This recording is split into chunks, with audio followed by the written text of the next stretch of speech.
We call this a fresh take because we're trying to, well, look at the Bible with a kind of a new way that might not have been seen before by you or others that are sharing this video or on the podcast. I'm Mark Pennell, along with Paul Sartorelli. He's the lead pastor at Trinity and mentor, and we'd love to share some time with you. Thank you so much for being with us right now. Okay, I'm going to jump right into this one.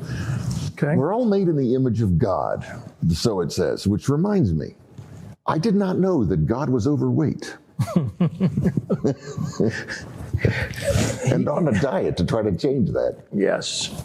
He's George Burns for some people. No, that's right. I forgot that. Remember that? Yes. Or he's Jim Carrey. Okay. For some. I hope not.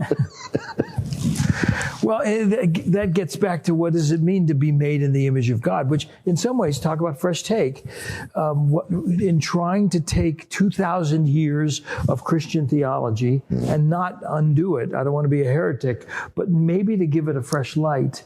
One of the key dogmas of Christianity is that we have been made, Genesis 1, 26, 27, we have been made in the image and likeness of God. And so a foundational doctrine of the Christian faith is what you just said, that we have been made in God's image. And what people have wrestled over, what does that mean? Does it mean that he's got it looks like Mark? Is it physical? Is it only spiritual? Yes. Is it like, as you pointed out recently, the image on the Sistine Chapel by Michelangelo? Yes, the finger. Yes, it's Imago Dei. Imago Dei, that's the Latin image of God. Yes. Yeah. Didn't mean to steal your thunder, but in a sense, I'm glad you brought that up because it does go back to that we get into so many debates about creation and evolution, right, and how long has the world been around, and those are debates for other people. I'm not a scientist, but the key point of creationism is we have been made. We have been created. We haven't evolved. We have been created, which speaks of intention. It speaks of purpose. And to me, I wore this sweater to remind me of Mr. Rogers. It reminds us we are special. Remember, he used to say that? But in a sense, Fred was right. And the reason we are special is that we were created by God. Forget about all the other details of that right now. Just remember that. Michelangelo's painting, God's finger creating Adam and Eve. You're watching this right now. If you don't take anything else from this, you're unique, you're special, you were intended. You didn't just evolve. You were intended by an intelligent God, and you have been created in His image. I love that idea. All right, maybe I was created in His image, and that's absolutely wonderful. It gives me joy to think that. But I'm not exactly like God.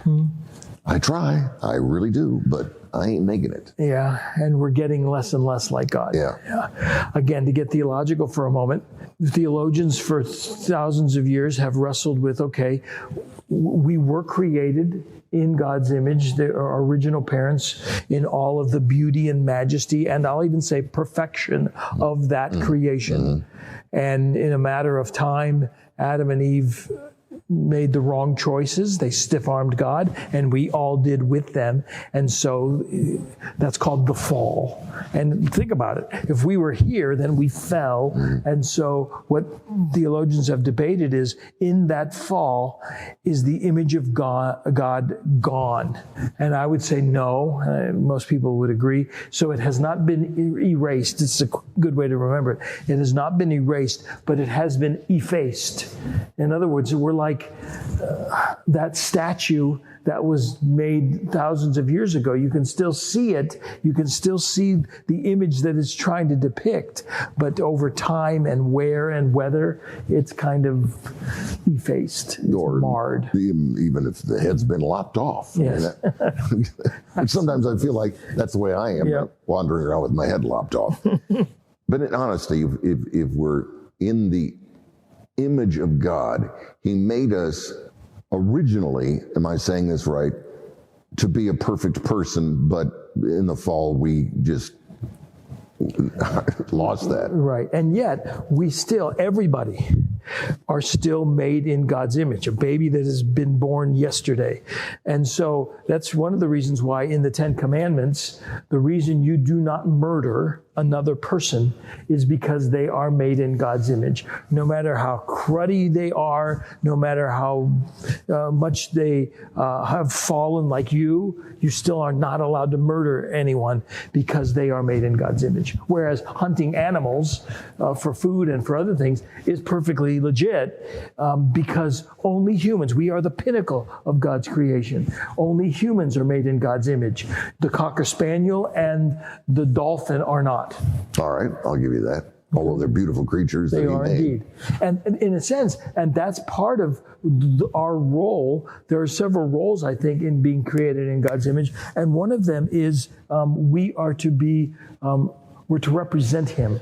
We are to be His stewards in all of creation. All right, let's get into that right now. Okay. And this is a little off the subject, but I do find it fascinating. You know, as we speak, we're talking about Green New Deal. All right. And it's being debated all over the world, actually, at this time. And we won't, by the way. No, we are not into that. But here's the point. We as believers should have never let it get to this point. Yeah. This is He gave us this thing called Earth as a gift to take care of. Yes. Everything about it. Yep. The air, the water, the land. You know, I was driving my way here today, and I'm on 271, and I look over, and there's this one fence that has, I'm not kidding you, probably over 100 plastic bags that have been blown against it for the past couple of years, maybe. They're just in there, and they're not going anywhere, and they're just so ugly. And I think what you're saying is we are not doing our role as image bearers in representing God to the creation as well as we should. Right there in the Genesis passage, it says, let us make man and woman in our image. And then the next thing it says is, and let them rule. It talks about the fish of the sea and the birds of the air. Mm-hmm. And so, yes, all that we see in this world, in a sense, God has called us to be the gardeners of this world, to take care of it. And I think you're right. We haven't done a very good job. He even gave us the right to name these creatures. Isn't that cool? Isn't that absolutely wonderful? So the cow said, moo. And he said, that's a cow. Why didn't he call it a moo? That's what that's a moo. Yes. So in a sense, that to me is the representative side of being made in God's image. I would say there's the relational side of being made in God's image. And by that, I mean both horizontal and vertical. And this gets a little difficult in the sense that what this is saying is that we as humans, with our intellect, with our souls, we can relate to God, the God of the universe. Correct. And we can relate to each other as well, really well. Where I struggle with that a wee bit is Mark's got several dogs and they're awesome. I'm going to sound like a heretic, but this is a fresh take. Can they relate to their creator? In a strict understanding of the image of God theologically, the answer would be no. And they have trouble relating to me. Okay, so you've answered my question. Yes. So the relational side of God's image is that we have the ability to relate to our Creator. It's an ability that's been marred by our sin, of course, and Christ sort of restores that. But every human being is born with Romans 1 and 2, with the knowledge of God in their conscience, with the knowledge of God in creation. And so we have the ability, because we're made in God's image, to know the one whose image we are bearing. And I want to touch on again this wonderful thing about relationships between us and others. Mm-hmm. That we are relating with another person who is in the image of God. Yes. And that therefore we should respect them in the highest way. Yes. It's hard when we're talking about dealing with sinners. We're talking about some people that are downright evil, but they were made in His image. Yep. It's truly amazing. It's a respect that you can't find at any level any other way. Try that today. You're at the grocery store and the person in front of you in line is just taking way too long. Yeah. Or they're so annoying. Or you're in the 8 items or less and they've got 13. Ooh, yes. Yeah, right. And yet go past that and see in them God's image. My mother-in-law right now has dementia. It's a hard thing to watch. And yet to be able to look at her and still, again, marred by the effects of sin, God's image is still in her. Yeah. That's a really important thing to remember. Yeah. She may not even know where she is at that time, but she's still in his image. Yeah, indeed. It's truly amazing. That's why things like racism is so wrong. To think that somehow God's image is more in a person's skin color that's light or dark or whatever. Man, nothing could be further from Christian theology than that. Isn't that the stupidest thing in the world? Yeah. I mean, that shows our fallen nature about as clearly as anything you can imagine. Yes. I don't like you because your skin is colored differently than mine. Right. What? And yet, And you know what? I've heard Christians who talk in racist ways. They don't even know they're doing it. Right. I heard someone talk about, well, there's a lot of ads these days with mixed couples. I said, and your point is? Yeah. I don't quite understand why that's a problem. we've all been, and we're all marred, and we're all made in His image. Got to remember that. And it is such a beautiful thing when we look back. As usual, God is bringing beauty to our dark image of everything. We can see beauty when we look through the lens of Christ. Indeed. It's truly beautiful. Can I give you one more just aspect of it? Yeah. And I would call this the existential aspect of the image of God. These have more been active in the sense that we represent Him in creation and we relate. The existential is almost more like a verb in the sense that we image God. Okay. In other words, we, just like a mirror, we are to be the image of God to the rest of the world. And this is where our darkness and our lack of character really comes in. But we are to be holy as He is holy. Our righteousness, our character is meant to image God. And so when we don't, boy, do we blow our role as image bearer. But we are meant to be, we're meant to be the pond, and God looking into the pond, and we are the image that is looking back. Oh my goodness. That was the way we were intentionally created, and we've really messed it up. For sure. A cute little story, just for grins. Not too long before Irma Bombeck, the famous writer Irma Bombeck, passed away, she was on the Today Show, and whoever it was interviewing her, said, "What is it like in the morning when you look in the mirror and see how you've changed?" And she said, "I don't know. Every time I look in the mirror, there's this old person in front of me." Yeah. And it's true. I'm 65. I saw one of the early videos that we did, and I don't usually see myself, at least on video. I was amazed how white my hair was. My wife says that Wisdom. my skin's so white, and then my hair's so white. My wife said, from a distance, my head looks like a white balloon. We She need loves these me spouses to encourage us. She loves me anyway. Don't you, Amy? Okay, now, with that in mind, what are the implications? I can think of a few. One is, I'm going to use the words of C.S. Lewis. As you watch this podcast, you're going to learn some of my favorite writers. Last week, I think I talked about Martin Luther. C.S. Lewis, I love him. Here's what he said. There are no ordinary people. I love that. You never meet a mere mortal, he says. Part of being made in the image of God is we were made for eternity. I don't think your dogs or cats were, but humans were made to be eternal. You've never met a mere mortal. That's absolutely beautiful. Yeah, there's no ordinary people. And I hate to say this, but most of the time when I run into people, I think of them as ordinary, and I don't see them as special. I hope that when you watch this video, like me, listening to him, you kind of change your image of who others are. And you. And yourself. Yeah. That's a good point, right? And that's a tough one for me, is the fact that I don't see myself anywhere near the image of God. Yeah. I should respect myself more. Indeed. I mean, that's one of the implications. And the reason you respect yourself is not because you're such a good person, even though you're not bad. But God has instilled you with dignity by creating you in His image. You have value. You have dignity. And it ought to affect the way we relate to people, to give them the dignity that God has already stamped His image on them. Imagine getting a piece of mail from Queen Elizabeth Oh. that it has her stamp on it. And now, we're not British, but you're gonna respect it a bit. Yes. All right, now let's get to the darker side. What about, you were talking about racism. What about human trafficking? Yeah, which is unbelievable and still going on very much, which is slavery. yes. It's just a nicer, well, it was nicer, but it is a different way of saying slavery. What about that kind of thing? How can we do this? How can we? Could the depravity of man get any lower, is what I say. Absolutely. I work with a ministry in India. It's called the Dignity Freedom Network. And we work with those who are at the bottom of the caste system. Yeah. And the British used to call them the untouchables.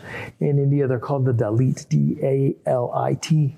We do everything from build schools and hospitals, stop trafficking, because in many ways, in their society, which is a caste society, in their society, those of the upper caste have been made in the image of God, and they are actually literally made in the image of God, so that the soldiers are the muscles and the arms of Brahma, and the Brahmin are the head, and the Dalit. It's a different faith than the one we practice. It's the Hindu faith. Yes. Right? The Dalit are not even part of that image of God. They are underneath God's feet, lower than the animals. Okay? Lower than the subhuman. Yeah, in some ways. That's why they have no rights. So imagine this, to be able to talk with someone and just change their minds a little bit, and you can only change it with your actions, but to say, no, actually you have dignity.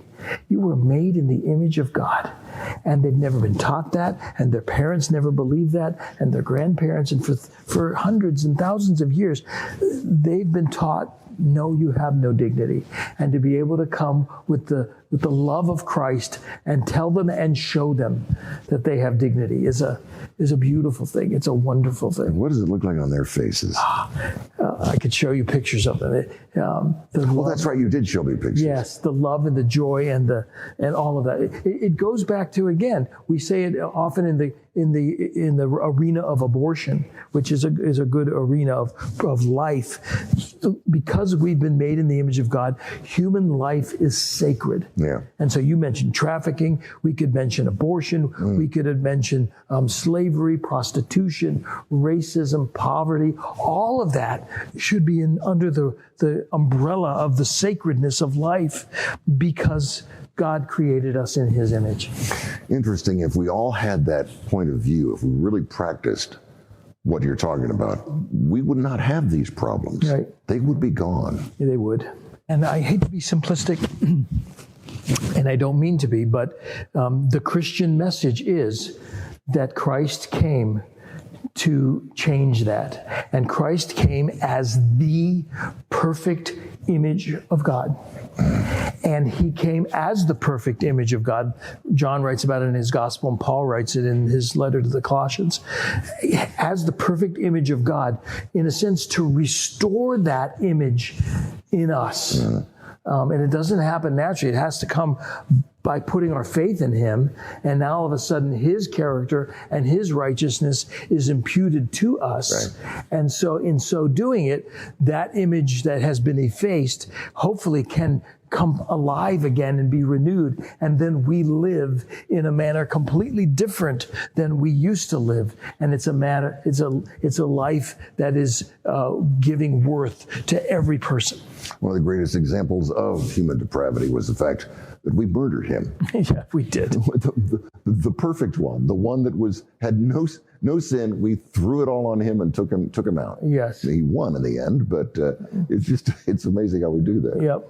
And yet He looked at us, and this is the act of one made in the image of God. It was able to say, Father, forgive them, for they don't know what they do. And it's that forgiveness, it is that grace that is, in a sense, the image of God acting out and giving worth to us. Can I end this way, and then you finish it? Yesterday I had to do a funeral. And as I was performing the funeral, talking about things that matter, not just the one who had passed away, who was a delightful man, but also I talked a little bit about heaven, Okay. which I don't talk about too often. Maybe I should. But in many ways, as the book of Revelation ends with a description of heaven, in a sense, everything that the image of God was ruined gets restored in a beautiful way. And so this relationship is perfect. These relationships are perfect. What's that like? I don't know. We don't know it. And part of it is because the curse is gone. Completely gone. And that's God's image completely restored in us and in all of his creation. And it's called a new heaven and a new earth. One day we'll know it. In the meantime, we just need to reflect it a little bit. We can't work toward perfection. We can sure make every effort we can, but we're not going to work our way to God either. So the only way you can even remotely get to a sense of perfection, or a sinlessness, if you will, is to which we'll never get to. No. Right, by the way. But we have to follow his son to get any sense of it. That's totally right. It's only through faith in his son that we can even restore this relationship and begin restoring the image of God in us. So the next time you look in the mirror, remember, you're looking at the image of God. Thank you for joining us. Until next time, take care.